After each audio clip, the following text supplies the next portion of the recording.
Mabuting balita ng Panginoon ayon kay San Mateo. Kahabag-habag kayo, mga tagapagturo ng kautusan at mga Pariseo, mga mapagkunwari, nagbibigay kayo ng 10 bahagi ng maliliit na halamang tulad ng yerba buena, ruda at linga. Ngunit kinakaligtaan naman ninyong isagawa ang mas mahahalagang turo sa kautusan, ang katarungan, ang pagkahabag, at ang katapatan. Dapat ninyong gawin ang mga ito nang hindi kinakaligtaan ang ibang utos. Mga bulag na taga-akay, sinasala ninyo ang kulisap sa inyong inumin, ngunit nilulunok naman ninyo ang kamelyo. Kahabag-habag kayo, mga tagapagturo ng kautusan at mga Pariseo, mga mapagkunwari. Nililinis ninyo ang labas ng tasa at pinggan, ngunit ang mga iyon ay puno ng kasakiman at pagiging makasarili. Bulag na Pariseo, linisin mo muna ang nasa loob ng tasa at pinggan at magiging malinis din ang labas nito. Ang mabuting balita ng Panginoon. Mapagpalang araw po sa inyong lahat. Welcome po sa ating Gospel in a Nutshell. Mga kapatid, ang Ebanghelyo ngayon ay isa sa pinaka-mahihigpit na pananalita ni Jesus laban sa mga Pariseo at sa mga Eskriba. Sa 7 kaawa-awa sa inyo o woes na binanggit niya, narinig natin ang ilan. Isinasara ninyo ang kaharian ng langit sa harap ng mga tao. Ginagawa ninyong dobleng anak ng impyerno ang mga nahihikayat ninyo. At ang kanilang pagkahumaling sa mga walang saysay na panunumpa kaysa sa tunay na laman ng pananampalataya. Hindi lang ito akusasyon sa kanila noon. Ito rin ay babala sa atin ngayon. Baka tayo rin ay nahuhulog sa parehong bitag ng pagiging relihiyoso sa labas o sa panglabas pero hungkag naman sa loob. Sinabi ni Jesus, isinasara ninyo ang kaharian ng langit. Paano? Dahil hindi tumutugma ang salita sa gawa. Nagiging hadlang sila sa iba. Kung ang ating pamumuhay ay hindi tapat, tayo mismo ang nagiging pader na humahadlang sa iba para makilala ang Diyos. Kapag ang isang tao ay nakakita ng Kristiyanong nagsasalita ng kabanalan pero gumagawa ng kabaliktaran, nawawala siya sa gana sa pananampalataya. Kaya ang tanong, tayo ba? Tayo ba ay tulay na nagdadala ng tao sa Diyos? O pader na humahadlang? Sabi pa ni Jesus, ginagawa ninyong dobleng anak ng impyerno ang mga hinikayat ninyo.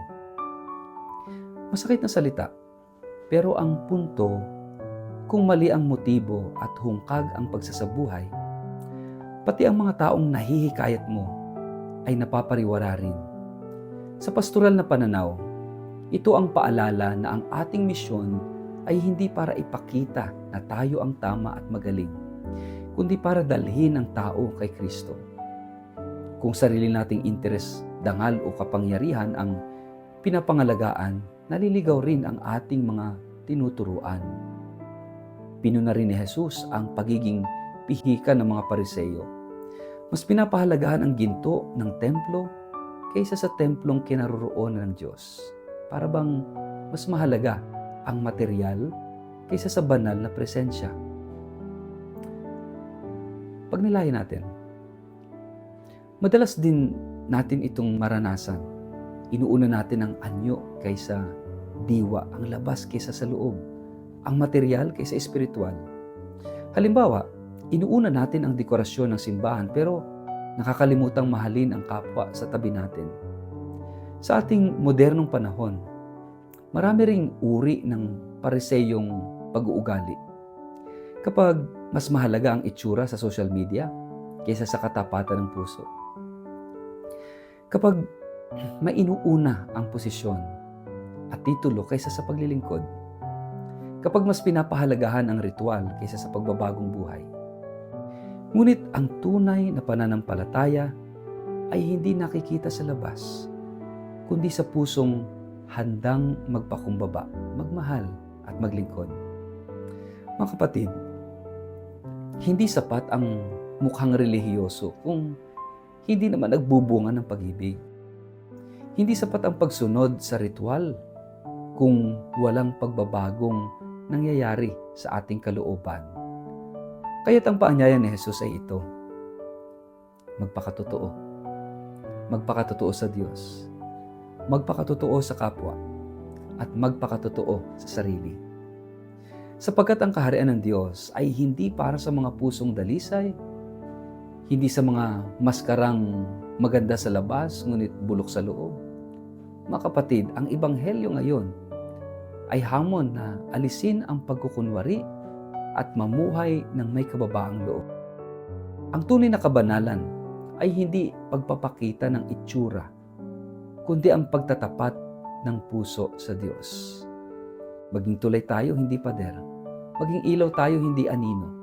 At higit sa lahat, hayaan natin ang ating mga salita at gawa ay magtagpo upang makita ng tao ang Diyos sa atin.